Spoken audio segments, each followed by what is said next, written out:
we are going to start our maths class, chapter 2. I am your maths teacher, Hina. Let's start the class.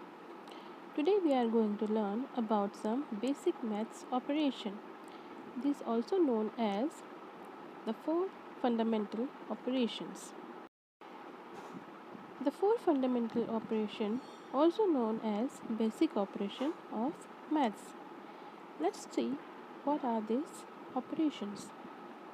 The maths operation known as addition, subtraction, multiplication and division. For this operation we have some symbols also. For addition we have plus sign. For subtraction we have minus sign. For multiplication we have a cross or a dot, and for division have a symbol or a oblique. We also use some words for addition, subtraction, multiplication and division. These are the list for addition, subtraction, multiplication and division. These words are known as keywords for this operation. Let us take a look about this one by one. First of all, we are going to learn about addition. In addition, we have some words that are add, more, plus, increase, total, sum and all together. These terms and words we use for addition. Today we are going to learn about this: addend, missing addend, commutative property of addition, associative property of addition, identity elements of addition and equality rules. But before starting this, let's see what is addition. Addition means when we add two addends, we'll get a sum. Two numbers, which is known as addend.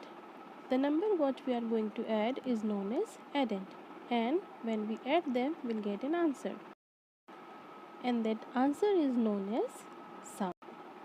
The number which we are going to add is known as addend and the answer is known as sum. Besides this, addition also have some properties. These are known as properties of addition. Let us take a look of properties of addition. What are the properties of addition? Here is given some properties of addition, that is associative property of addition, identity property of addition and commutative property of addition. Let us learn it one by one. First of all, associative property of addition. Associative property of addition means when we add three or more numbers, that doesn't mean when we add them in a group or in any other order. For example, here is given three numbers 5, 2 and 3. We have to add them. If we add 5 and 2 first and then when we add 3, the number we get is 7 plus 3 and the sum of the number is number 10. Or if we add 2 or 3 first and then we add the 5, again we get the answer 10 as a sum. So it shows that changes in order of adding numbers doesn't make any changes in sum. Let's look at the second property. The second property of addition is known as identity property of addition.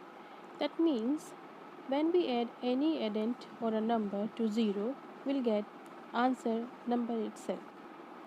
That means when we add any number to 0 or 0 in any number, we'll get the number as an answer.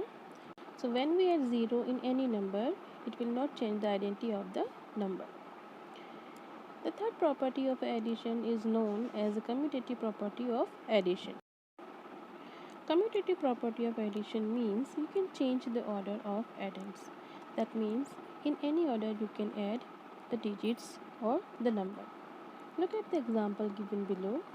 It shows 3 plus 8 or 8 plus 3. When we add 3 in 8, we'll get 11 as an answer. Or if we add 8 and 3, we'll again get 11 as an answer. So it makes no changes in our sum. We can add number in any order. Now let us revise what we learned.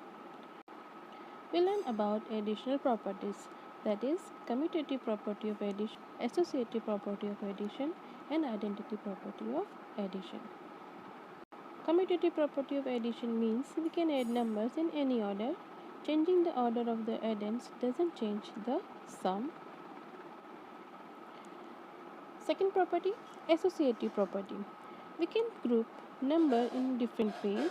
No matter how we group the addends, the sum stays the same. It will never change. The third property is identity property. That means when we add 0 to a number, the sum is the same as the number given. So let us revise what we learned today. We learned about addend, sum, and property of addition.